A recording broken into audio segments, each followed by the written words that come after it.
Hello, everyone, and welcome to the Progressive Overload Podcast. Have you ever thought about strengthening multiple areas of your life at the same time? Then you've come to the right place. Our goal is to help you identify ways that you might need a progressive overload to break through those plateaus and keep you growing. What's up, friends and family? Welcome to the Progressive Overload Podcast. This is your host, Joe Copeland, and I'm joined by the Kyokan Kid, Tyson Burwell, and muscles and all. Get the guns out. Yes. Look out. Did I scare you? Then, Yeah, I'm glad I'm off camera because I jumped a little. Oh, I know. And that beautiful, smooth, deep voice that you can hear from the platform once a week at this church that we are speaking at currently, Adam Lazarine. What's up, dude? Thank you for that. I'm good, man. How are you? Doing good, man. You know, we haven't ever done it, but if you are local, you know where Adam preaches, you need to come check him out. I love watching your YouTube videos. You are an amazing speaker. Well, thank you. And preacher. I love the way you preach, and it's you probably don't know that I watch your YouTube videos. I do not know that. I do. No, yeah. I did not know that. So I'm going going to to disagree. He's awful. Don't go through him at all. I'm probably somewhere in the middle of that's the truth. Yeah. So, Right. No. Glory to God, I know. I know. Yeah. I'm grateful for that. Thank you so much. Of course. You went to the circus this weekend, did, didn't you? man. I took my little girl to the circus. What was that like? I need to take out a second mortgage. That's what that's like. Oh, really? Yeah. Dude, it's I would think it'd be a cheap. Stinking expensive. Really? Like a bucket of popcorn, guess how much? Like, I'm going to say more than the movies, like $6. I wish. Oh. It was $15. That's for where I a was bucket going. of Wow. I was popcorn. thinking probably $12, and then you got to get a drink on top of that. Yeah. We were just like, all right, let's just go. And it was around dinner time when the circus started. So we were like, okay, let's just eat there. We'll get some hot dogs. Surely they have food there. One single hot dog was like $8. Gosh. Anyway, so I was like, I'm not gonna eat dinner here. $8 hot dog will never be worth it. Sounds like a Dallas Cowboys game. So do they still have all the animals there, or? Yeah, there was like elephants and llamas. Nope, not llamas. Llamas? Camels. Okay. I'm pretty sure they're related, but camels. Presley got to ride the camels and the horses. I was super surprised. Lions, tigers, bears. No, there was a bear in a costume. Bear in a costume. Yeah. Oh. Yeah, it's a low budget. Yeah. I'm surprised PETA hadn't really just. I've heard in the past that they were actually protesters at this specific circus, and Wow. they were just you know people wearing animals' blood all over them and stuff like that. But you know what was there, dude? There's this group called the Bone Breakers. If you're listening, go look them up. They were on America's Got Talent a couple years ago. They have millions and millions of views and followers, and I like audibly screeched and like oh my gosh, like on stuff that they were doing, bending literally bending their necks around 360, like their torso, like, oh my gosh, go look them up. They were freaking insane to watch. Well, the end of the video where you sent it to all of us, where he twists his neck. Yeah. That was insane. That was like he looked like an owl. He went all the way around. Yeah, literally. Do you think that that's like some sort of medical condition that allows that? I don't know. You know, I will say, as far as from a fighting standpoint, there are some bendy people out there that where you put them in an arm bar or a leg, knee bar or something, and it just keeps going and going. And you're like, are you going to tap out? Are you going to tap out? I feel like we're, Right.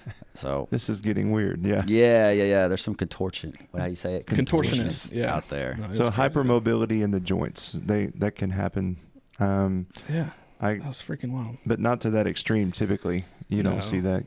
Because I watched the video and I was in pain when I finished. I was like, oh my gosh. It made me feel. That's too much. Yeah, dude, it was rough. But it was fun to watch.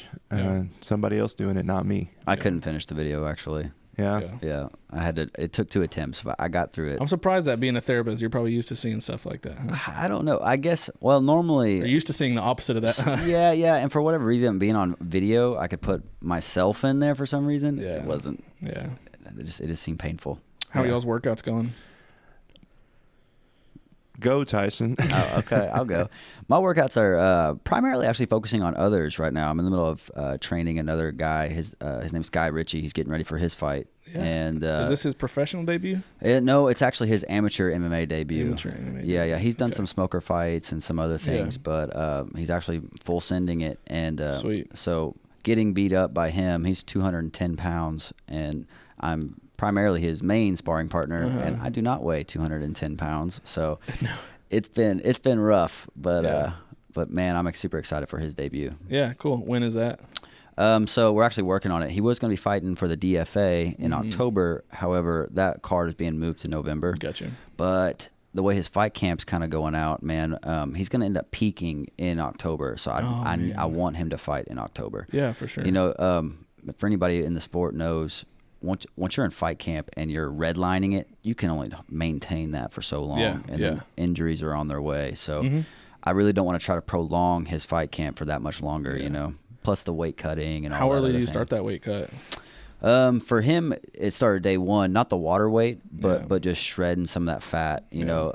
So he's 210 walking around, but we're cutting to fight at 185. So I need him. I want him to weigh right around 200 pounds before we start the water cut. Yeah, that's crazy. Okay, so a 210-pound person can fight at what weight? 185? 185. And that's actually, he's small for the weight class, actually. As far as, amateurs, he's right where he needs to be. Pro fighters, though, man, there's some pro fighters that are 220, 230, and they fight at 185. Gosh, that doesn't even sound right. Yeah, it's a science, and they have it broke down. Yeah. You know, I've done a whole lot of research, and I've gotten pretty good at my own body weight cutting, and I'm fairly good at helping other people cut weight. But man, there's some people that have it down to the day, down to the milligram of phosphorus or whatever. You know, they just take it to a whole different level. Yeah. It's actually a perfect transition for what we're actually going to talk about today. Yeah. I am going to answer your question. My workouts have been a grind. I'm sorry. I skipped over that. They have been a grind. That's the word that I can use. Kind of getting back into the routine. The kids are back into school, and so the summer was tough for me. And so it was just a grind. And so every time that I'm in there, I'm like, I'm in here because I want to be here. Trying to remind yourself. Yeah, I have to tell myself that. I was going to say I've ditched the scale. And you're talking about cutting and getting to a certain weight. Right. I have thrown the scale away. I haven't been on a scale in months. So that's good. That's a good place. Yeah, for the average person, I think that's wise. Right. Yeah, absolutely. Yeah, I mean, if we're not looking for a cut for a competition, I think it's very wise to ditch the scale for a reasonable amount of time. Right. So that's basically what I wanted to talk about today is talk about why using the scale and paying attention to that number should absolutely never be our primary way to measure our progress.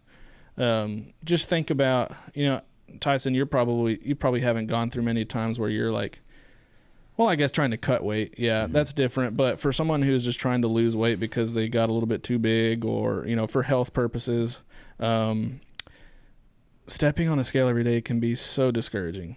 And just think about if you're stepping on it every single day, think about the emotional distress that can put on a person.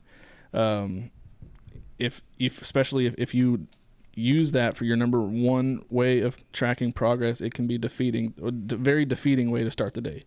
So I can't tell you how many times I step on the scale, I realized I'm a couple pounds up, so I starve myself the rest of the day. And that can be a process that you just repeat over and over and over, and it creates a really unhealthy relationship with the scale. And so let's talk about some scientific reasons that the scale is just an unreliable source of information. Sound good? Yeah, let's do it. Right. So, I mean, as for instance, with Sky and his fight camp, he is sending me his weight every morning, right? And, he weighs on average right now about 208 to 210. Yeah. And then that will fluctuate, though, from 215 all the way down to 205. Exactly, yeah. It's a huge drop. So if you're sitting there worried about, oh, no, I gained 2 pounds overnight punish somehow. Myself. Yeah, now I'm not going to eat, or I'm going to go off my program or change my diet or completely, man. Or fire my trainer. Yeah. Hey. Yeah. It's detrimental, man. Yeah. And so the first reason that your weight can fluctuate so much is by glycogen. So you may or may not know that the carbohydrates that we intake are converted to sugars. And then when it's the building block of that sugar is glucose or glycogen. And so whenever it's time for your body to, if it hasn't used it up, it's going to store it. Most of the sugar in our body, or glycogen in our body, is stored in our muscles or liver. But once those stores are full, that's when it is converted to fat, and stored there in that way. And so 1 gram of carbohydrate intaked, what's the word there? Taken in. There we go. Yeah, God, I'm the worst about that, man. 1 gram of carbohydrate eaten, 4 grams of water is retained. Yeah. Wow. And so if you think of maybe you had some pasta or a bagel or something else the night before, and then you woke up and, with that meal, you chugged a bunch of Diet Coke or water or whatever, and then you woke up and you're 5 pounds heavier. Mm-hmm. You're shooting yourself in the foot. You're like, oh my gosh, I'm never eating carbohydrates again. They made me gain 5 pounds of fat. Absolutely not. That is not 5 pounds of fat. You did not, like I've said before, in order to gain 1 pound of fat, you have to eat 3,500 more calories than you consume, than you burn. And so in order to do that in one meal or in one day is impossible. And so get that out of your head that you put on all of this weight by eating a bagel or by eating a pasta meal or something like that. It is almost all water that your body's retaining from those glycogen stores. Mm-hmm. That's interesting. Just to add on to that too, if you've got a strength program that you're following, more than likely, especially if you're a newbie, you are getting those newbie gains too as far as muscle goes. Mm-hmm. So if you're in the process of possibly burning fat but also gaining muscle, the scale might not move a whole lot. Oh, for sure. Yeah. And it can kind of give you a false look at where you're really at. Yeah, absolutely. Yeah, it's not a good picture of health. No. No, not at all. Yeah, if you're looking at the scale solely for that reason. Yeah. So 1 gram of carbohydrates, you retain 4 grams of water. Yep. That's amazing to me. Yep. But you said something up there in your other paragraph. It says you store it in our muscles and we store it in our liver. So can I blame it on my fatty liver when I get on the scale? Dang fatty liver. I'm gonna say that next time I have a problem with the scale. Yeah. I'm gonna blame my liver and go on. It's not in my gut. It's in my liver. This is just my liver showing out. There you go. Oh, that's fun. To anyone that's listening that does have a problem with their liver, I apologize. I didn't mean to. I'm offended right now. I bet you are. I didn't mean to set you up for failure. But yeah, 1 gram. I can't get over that statement. 1 gram of carbohydrates, you retain 4 grams of water. So when I'm eating a carb and I'm trying to go, I'm going to drink a gallon of water to flush this out. It's not really going to work out that well, is it? No, that doesn't work that way. Okay.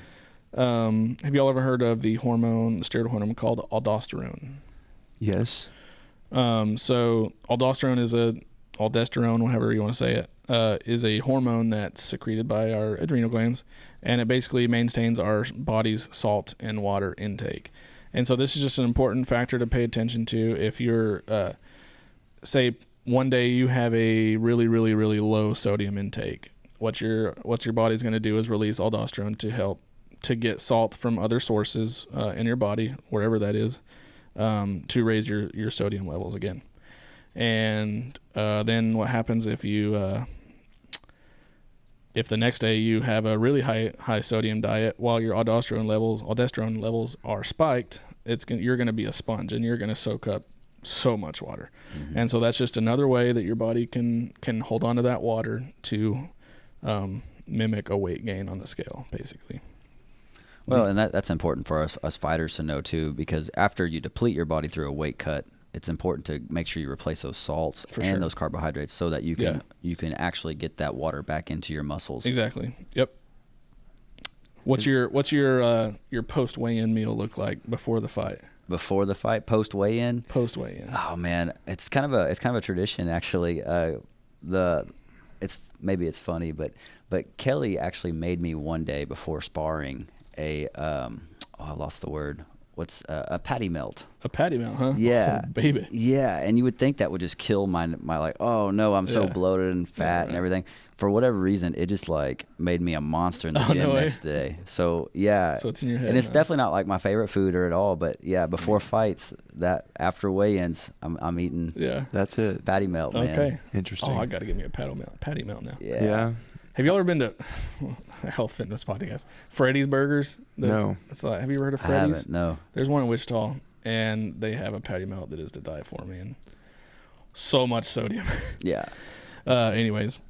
Sounds a little bit like a restaurant that used to be on the Circle in Waco. called Health Camp.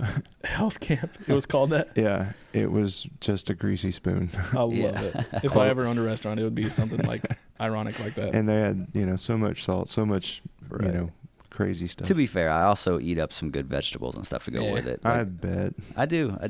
And then, the day of the fight, my nerves are so shot just from... You probably just don't even have an appetite. I don't have an appetite at all. Like, the last time before my fight, I was able to get like some chicken and rice down. But the nerves are there, and then on top of that, I don't want to be heavy. Yeah, I don't know. It's a mindset thing. Yeah, hey, whatever works in your head. So when we were doing our competition, I actually went through a water cut, and it was prescribed in a way by you. Yep. And man, it was the weirdest thing because I say that only to remind our listeners and myself of, if you've never actually been in a place where you feel this with your body, you should experience it at least once. Right. It is a good experience. Can you cut out salt for a day, and can you cut out something else for a day and actually get your body to respond? Because I don't know if it's good. I think back and I go, man, I don't ever want to do that again. But I think I probably would in some ways. I may just not do it quite as intensely. Right. Because in a way it's a kickstart to your body to go, oh yeah, my body can respond. Yeah. My body will respond if I treat it correctly. Great. Yeah. And so just a reminder to people, you should try some of this, do some research, do your own research, talk to your doctor, do the things that you need to do to do it healthy, but give it a try and see what happens to your body. Yeah. No, I love that because you're right. It's a great reminder that tells ourselves, okay, we are in control of our body, and if we send it the correct stimulus, it will change. Right. You can't blame your circumstances. You can't blame, your liver. My body just won't do it. My body won't let go of the fat. There are ways that you can be in control of your body. So it's like I'm either taking control of my body or it's going to take control of me. And so it's just kind of taking ownership, and that's a good place to be. Yeah. The third way that our body weight on the scale can fluctuate is obviously our bowel movements. So if you're not very regular, you can fluctuate up to 3 pounds. I mean, that's a big dump, but have y'all ever, I can say what I want. This is our podcast. Have y'all ever weighed yourself before and after a bowel movement? Oh yeah, for my fights especially. Oh yeah. Yeah, man. I just do it for fun. Well, there you go. Well, there's the difference between you and I guess. But no, you can fluctuate quite a bit just from that alone. And in fact, my fighters and stuff, I tell them to make sure you send me your weight after you use the bathroom. Because I want you as empty as empty as possible before you send me your weight, so we can try to be as accurate as we can. Right. Yeah. Of course, once again, it's special circumstances. Yeah. Go get a colonoscopy and clean yourself out. There's actually been fighters who've done that in the past. Really? Yeah. They're having trouble with their weight cut. Famously, it happened on one of the UFC reality TV shows. It's called Tough, The Ultimate Fighter. Oh gosh. And one of the guys like begging Dana White. He's like, "Hey, to make weight, I got to go have a colonoscopy and clean me out." It is like, man, I don't know. They'll do whatever it takes to win. Huh? I guess that's some dedication I don't have. Maybe that's the difference. I don't know. Right. And obviously for women, your weight and your water retention is going to fluctuate on your menstrual cycle. So if you're on, I'm sure you've probably figured out by now, but if you're on your period, don't weigh every single day because it's going to change every single day. It's not because you gravitated or sent your husband to the convenience store to get every kind of chocolate available, because that's what my wife does. That's fine. It's so hard being a girl. I know. I'm so glad I'm a guy. Yeah. No, anytime Lorna's, I don't know. Is it weird to talk about? I don't know. Anytime she's on her period, she'll send me to the gas station and she'll just like, give me whatever you want. And I'll go and I'll just get like one of everything. And the cashier will look at me and like, they know. Yeah. It's for the wife. She just told me to surprise her. Yeah. Fun time. So now that we discovered and explained that the scale is obviously not going to be a great way, especially daily or even weekly, to track a progress of our program, let's talk about some ways that we should gauge progress. And the first one outside of the scale that's important is circumference measurements. So I think it's very important to pay attention to these. This is also something that you're not going to want to do every single day, but it's another piece of the puzzle that you need to pay attention to. So with that, I always track at least my hips, waist, and then bicep. Really, if there is a particular place that you're trying to build muscle more, if you want bigger arms, pay attention to that. Or if you're trying to lose weight in a certain area, not that you have control over that, measure wherever's important to you to track. So what you're saying is the hips don't lie? The hips do not lie, baby. Sorry, I had to.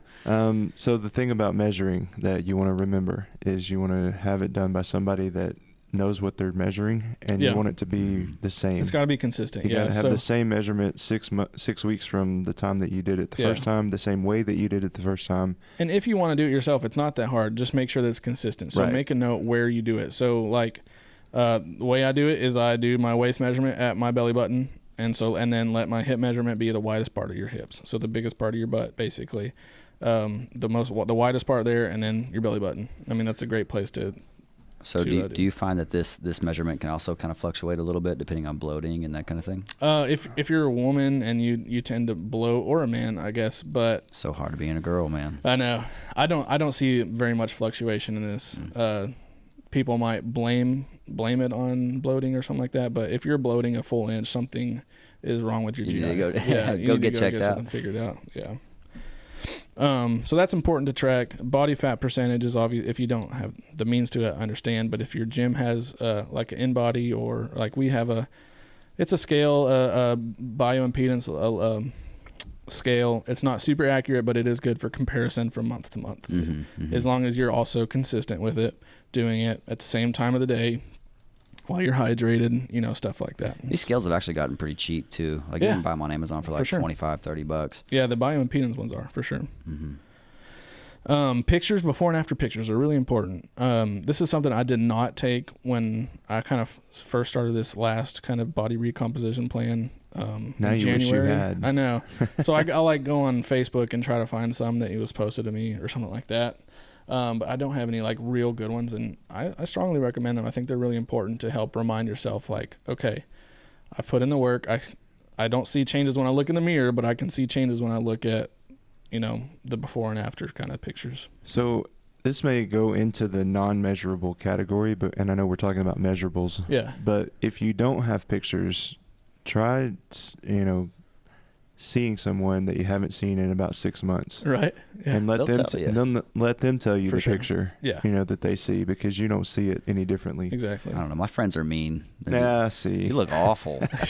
Getting a little chubby. Yeah, that's just a man's version of compliment. Yeah, it really means I love you, brother. Right. Yeah, I was talking to somebody about it, but I think it was Calvin. But anyway, he was saying, whenever you see your friend, you're like, oh, I hate that guy. Why are you looking so fat, man? You give him a hard time, and then they leave, and you're like, I love that guy. He's such a cool guy. But we won't say it to each other. Right. There you go. We're a complicated species. Yeah. Yes. That's exactly right. Yeah. So what about strength? Is that measurable? Yeah. Strength is absolutely measurable. And so let's talk about some ways. How do you guys personally measure your strength? Because I mean, we can obviously do the 1 rep max, you maxing out type thing. But that's not the only way to do it. How do you guys tend to do that? So for me, I do actually. I like to max out every now and again. Yeah. And that, to me, that's the baseline easiest way to tell. And if you're following a program, typically you should be moving in a pretty upward line anyway. Yeah. In one way or another. So, for sure. So if your program, if you're adding 5 pounds to your squat or whatever else, clearly you're making progress. Absolutely. Yeah. I think I don't check it like you guys do, because I don't know, 1 rep maxes to me are, at this point to me, they don't feel all that great to my joints. Yeah. And that's probably just a joint health issue in general for me. But it's not as bad as I make it out to be. I can do them. I've tried a couple of them. I don't know if it's part of not wanting to fail. Maybe that's my own mental game. Is I can work myself to failure, but to fail in a 1 rep max, I feel like, okay, I should have been able to do that kind of a moment. But so maybe that's more of a mental game to me than anything. But to me, as I measure, I think I want to make sure that everything is moving linear. It's going in the right direction. Yeah. And so I I used to keep track of it pretty well with the app on the phone. Yeah. Now I just, when I grab it, I'm like, yeah, this is what I get. Yeah. And it's a little more comfortable than just trying to measure it and mark it out. But I probably should do a little bit better job of that. Well, to your point, sometimes we reach a point in our lives where it's more about maintenance than it is growth. I'm there. Well, and there's nothing wrong with that. Yeah, no. If it's not important to you. I've kind of got my dad on the same program where it's just like, okay, we got to a certain point. Let's just maintain this for as long as we can. Yeah. Maintain strength, maintain function. Right. Yeah. Well, and so to that point, I guess it was a couple of weeks ago, we were putting up a basketball court for the kids, and it got the concrete done professionally, but I had to do the concrete work for the goal. Yeah. And the hole that is required to put this goal in and install it is 2 feet deep and it's 2 feet wide. And so I grabbed the post hole diggers and spent about an hour on the post hole diggers. And, yes, my shoulders were burning, but it's not like I was, crawling into the house. Right. And so to me, I feel like, okay, I'm fine, as long as I can grab something and work and do and not be dead. That's the whole idea. Then I'm okay. That's my measurable. That's all I need. Well, and you're not showing up to the gym like, this program isn't working. I can't, I'm done. You're not in that mentality. So, No. I mean, is it that important to you to track something like that? Maybe not. Or maybe it's as simple as, okay, this program I started 3 weeks ago. I started off with, 70 pounds on the chest press. This week I'm doing 75. Awesome. Right. I'm progressing. You know, sometimes it's just simple as that. And that's what it is for me. Yeah. It's really minimal. The gains are minimal at this point. And that's not the end game for me. Is exactly. Can I get to the end of the dumbbell rack? Who cares? To me. Right. Sure. And so for other people, it may not be this. That may be what drives you, and if it is, great. Let it drive you. Yeah. But if you're in like Adam's case and you want to gauge your fitness, but you maybe don't feel like maxing out, what you can do is a submax test, basically where you pick a medium weight and just see how many times you can do it. So if it's like bench press, see how many times you can do 135, and then do that again in a couple months and just see if you maintain that or if you figure out your rep ranges. There you go. And if you're a cardiovascular athlete, hopefully you don't listen to this podcast. I'm just joking. Yeah. If you're a cardio person, measure your 1 mile run, measure your 1 mile walk, stuff like that. I do track my swim times. You do track the swim times. You love that. Yes, I do. Have you told the story on the podcast about the old man with you swimming? No. Oh, in the flippers? I think I did say that. I love that story. I don't remember that. I know maybe I said it in the church. Maybe so. Well, not to put you on the spot, but I'd like to hear it again. Let's do it. Okay, so I was at the Y, and this was several years ago. I was in my 20s, so several years ago. Decades. Yeah, go ahead. Put it out there. And now he's crying. Right. Now I can't finish the story. But so as I was swimming, I realized there was an older man next to me who was keeping pace with me, and we were freestyle swimming, and I was getting after it. And this was a quarter of an Olympic-sized pool. Yeah. So plenty of opportunity for you to, stretch out, stride out. You're not spending your time, spinning flipping at the wall and flipping. And so I was going and going, and I was like, okay, this guy is really keeping up with me. And I had noticed through my goggles, he's a little bit older than I am, considerably. And then I realized, okay, I finish and I kick and I don't let him win, and because I was, wanting to win, and so I'd kick and I get to the wall, and I stop and I'm out of breath, and I'm sitting there going, man, good job. And he reaches down and pulls off his flippers, and he goes, man, you really did good. I was like, okay, now it makes sense. For some reason, I guess we were just that close the whole swim that I didn't catch his flippers in my peripheral vision. I didn't even know. And so, man, that was something. What a better story to illustrate why we're not supposed to compare our journey to other people's. That's right. You never know what they're going through. You were on the good side of that, but It's all about crazy. Leaving the ego at the door. That's right. Let's talk about some non-measurable things. So I think it's important if body recomposition is a goal of yours, as in losing fat, Find that pair of jeans in your closet that doesn't fit quite as well anymore. Something that's really tight. Maybe it doesn't even button anymore. I've recently gotten into clothes that I haven't worn in a long time, and that's super exciting for me. And guess what? My weight hasn't changed in like 3 or 4 months. But I'm starting to wear shirts but being able to put on jeans and shorts that I have not worn in a long time. And so that's why it's so important to maybe just keep that as a goal pair of jeans in your closet. Like, I want to be able to fit in these. That's so much healthier than focusing on I have to be 135 pounds.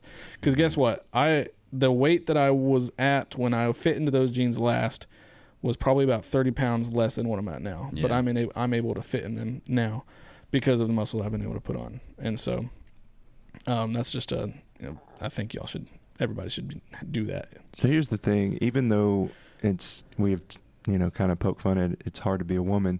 Yeah. Guys really care about this more than we want to give credit to. Oh yeah. Oh yeah. That we want to be able to fit in our clothes and feel good in our clothes as well. Right. And so it's kind of a big deal that we. Well, mainly because we don't want to spend money on more clothes. Well, that's for sure. Yeah, that's for sure. I can wear this for 10 more pounds. Yeah. I got this. Yeah. This has holes in it. I don't care. It fits. Yeah. We talked about strength. One of my favorite ways to realize that your body is in an anabolic state is when you see your hunger go up. When you have an appetite like you want to eat everything in the world and you're in a strength training program, that is a great sign that you are in an anabolic state because your body's begging for nutrients to build that muscle. It's hard to stay disciplined though whenever you got that going on. Yeah, you got to watch it. See, for sure. I like how you worded it too. You can use it for motivation. It just means like, oh, I'm doing something right. Yeah, for sure. It's working. Yeah, celebrating wins is important in a fitness journey. Mm-hmm. Finding ways to celebrate those wins. That's not that number on the scale. Certainly. So one thing we've been talking a whole lot though is decreasing the scale. Yeah. But I'm sure you've worked with some people that it's the opposite. They're skinny. They're what we would call hard gainers. Hard gainers, yeah. And man, it's a different battle for those guys. It is. And girls for that matter. Yeah, it's a whole new ball game. Yeah. And by the way, I'm jealous of those people because I love to eat. I know. If that was my problem.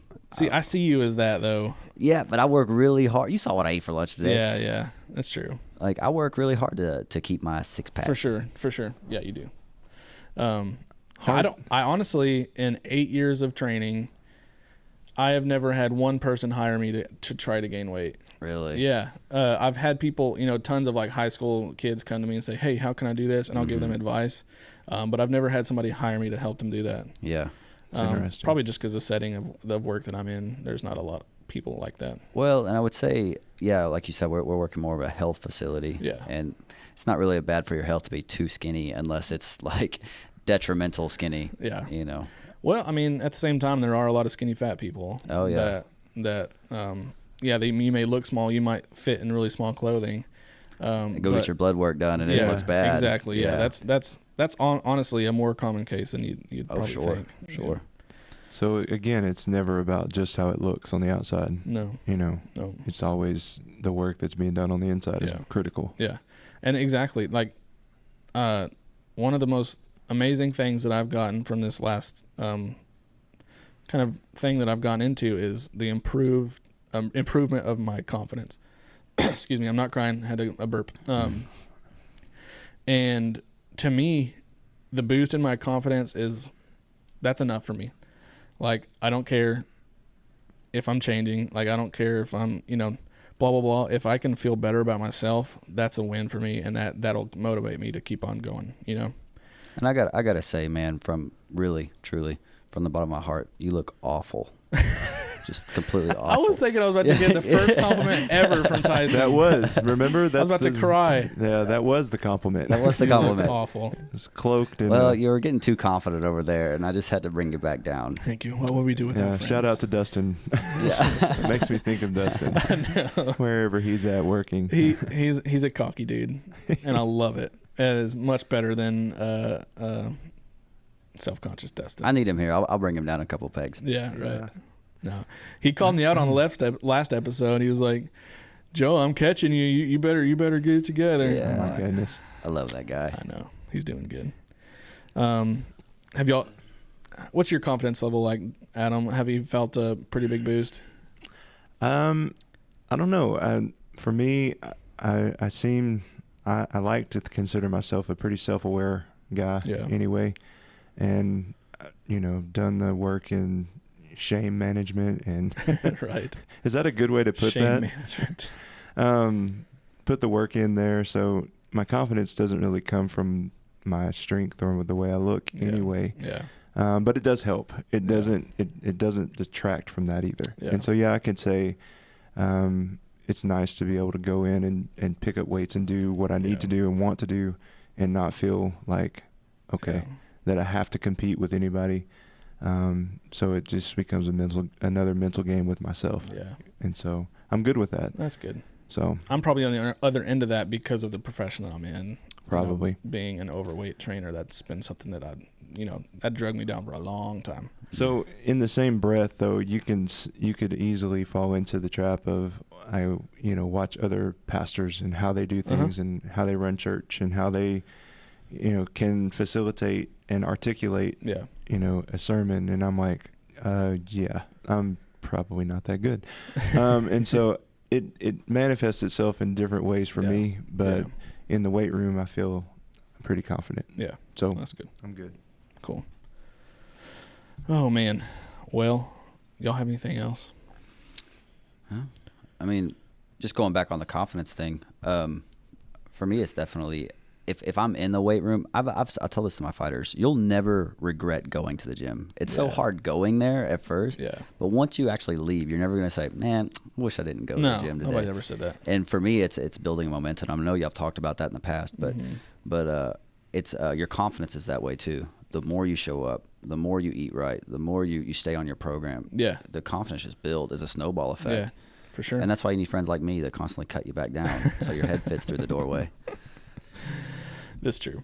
This is a good segue for that. Perfect. I do want to add one thing. We talked briefly this morning, Joe, about how do we see this in our spiritual lives. Yeah. And I said there's one word that encapsulates it for me. It's called fruit. Yeah. You see that in Scripture. In Matthew chapter 7, it talks about fruit. And so it says this. It says, beware of the false prophets who come to you in sheep's clothing, but inwardly are ravenous wolves. You will know them by their fruits.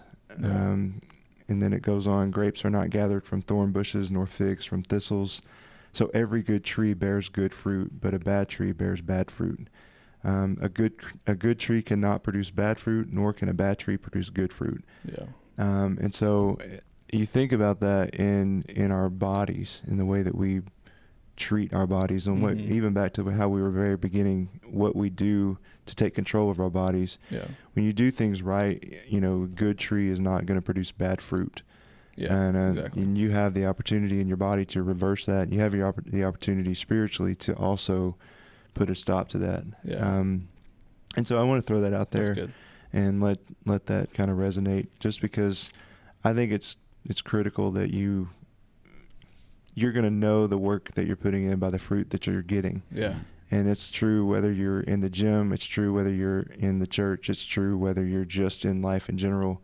Yeah. You're going to put in the work, you're going to get the fruit. Yeah. And there's so much spiritual, so many spiritual concepts to that, that we just kind of glaze right over and through. And I didn't want to do that today. So there you go. No, I love that, because I asked you the question. I said, how do we know our life or we're progressing in our life, and that we're on the right track? And that's a great answer if you're producing fruit. So could you provide some examples of what producing fruit could look like in somebody's life? Yeah.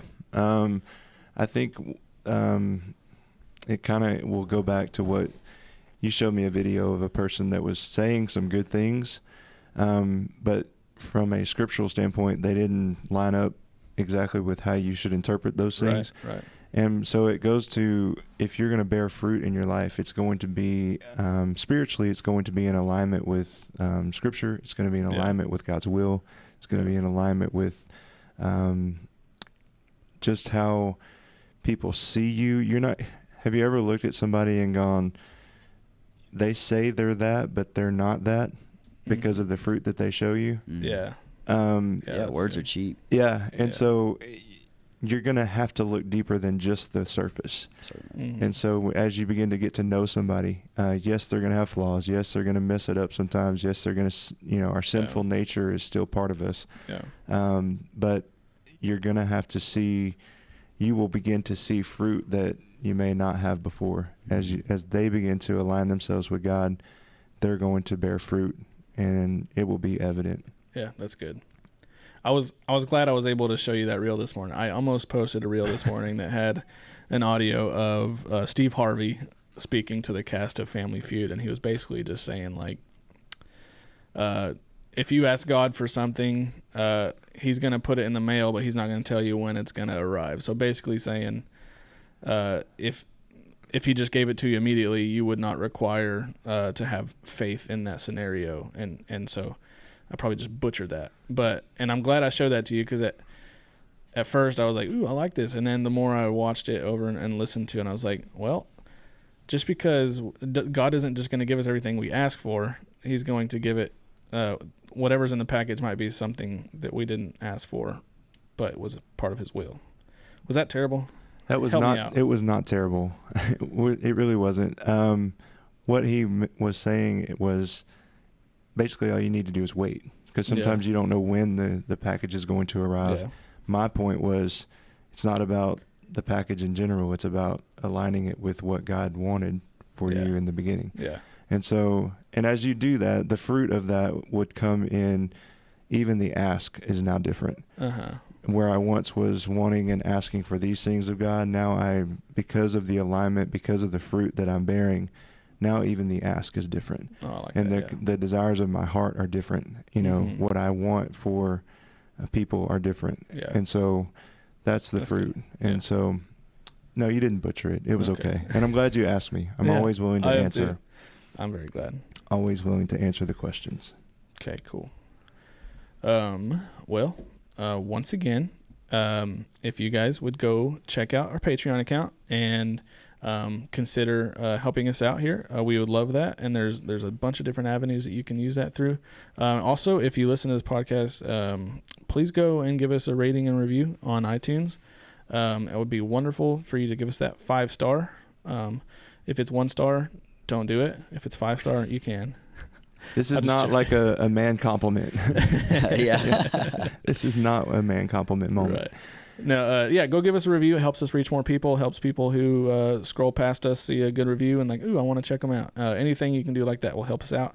And go check us out on YouTube. Also, you can watch this on YouTube or just listen on all the other major podcast platforms. Thank you guys again for joining us today. Yeah. Tyson, it's good to see you again. Hey, thank you. Yeah. Likewise, my friend. Yes, sir. All right, guys. We'll see y'all at the table next week. Thanks for listening to the Progressive Overload Podcast. We're honored to be a small part of your day. If you have any questions, comments, concerns, or are interested in sponsoring our efforts, please feel free to reach out via email. Find us at progressiveoverloadpod@gmail.com. Don't forget to subscribe and follow our podcast so you'll be notified when our next episode drops. And as always, you can help us reach the masses by sharing our podcast with your friends and family. And then check us out on Facebook and Instagram to follow our own personal journeys and get an inside look on our day-to-day lives.